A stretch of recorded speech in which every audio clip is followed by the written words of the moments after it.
boy! I want him! Give him to me!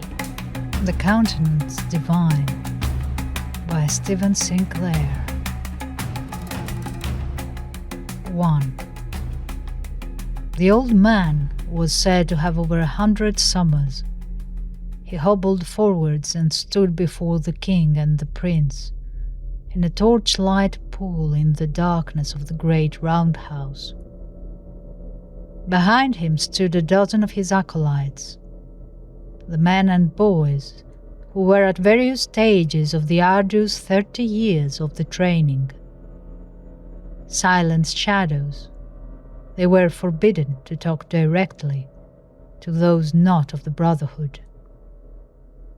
The old druid's face was heavily tattooed, and the tattoos seemed to be alive, seemed to want to draw you into their swirling depths, just as his burning blue-green eyes did.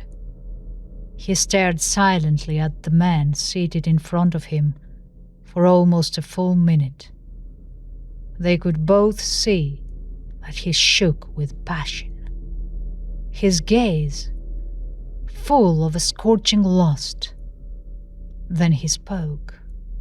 Give me the boy! I want him! Give him to me! Now is the time of summer birth. I have come from my sacred groves, in the islands that are deep in the ocean beyond Kernau. I, who am your high priest.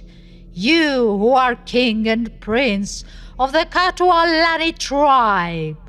The gods of Holy Celtica demand this. They have come to me in dreams. The nephew of the Hebrew merchant Joseph.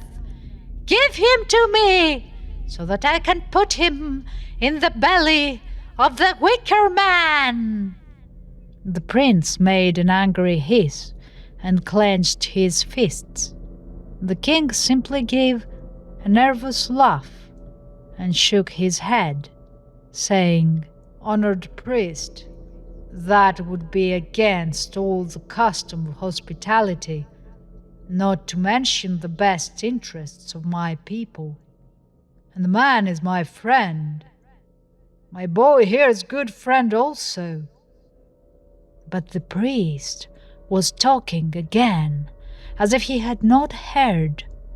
His voice was the same, but his ancient body shook with rage. And the joyous hunger old ones have vouchsafed me another vision, a promise for all the children of the dragon. Do this thing, and it will be always summer, never winter, for all time. Give him to me, and everything that has been stolen from us will be returned. The Romans will never cross to Britannia, and everywhere else they shall be cast down. The children of the dragon shall sweep across all the world, even unto the places where men have beautiful black or golden skin. In those places the women's wombs shall bring forth your children, who will have lovely red or golden hair, or black as ravens' wings, like the fire of the dragon. And Celtica shall be wild and free. The dirty poison of logic the Hellen's false teachers chain the world with, cast down and forgotten. All this has been promised if you give me the boy." And suddenly the prince, Karaticus, was on his feet, and he, roaring, said, "You will not touch him, Cormac. Ask anything else, even ask for me, but you will not be dishonored. Vercingetorix was promised these things, and he was strangled to death." And the old priest, laughing, said, It is true, and my brothers were also murdered, and the holy place is torn to pieces. But now it will be so. The gods have told me it was for this reason the child was born. Don't talk to me of honor. I know that you are both men of no vision.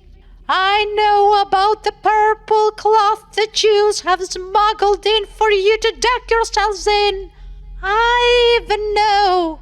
Here the old man laughed softly, and both king and prince gasped in horror. About the books. Although my brothers and I have always forbidden all script to all Celts, and have taught you that it is the abomination it is, and that all you need is our living mouths. We, who love you with the same vigor as the Jews' own priests, condemn the eating of pigs. The debate continued for some time, until they told the druid that it was already too late. The Jewish merchants had already taken ship.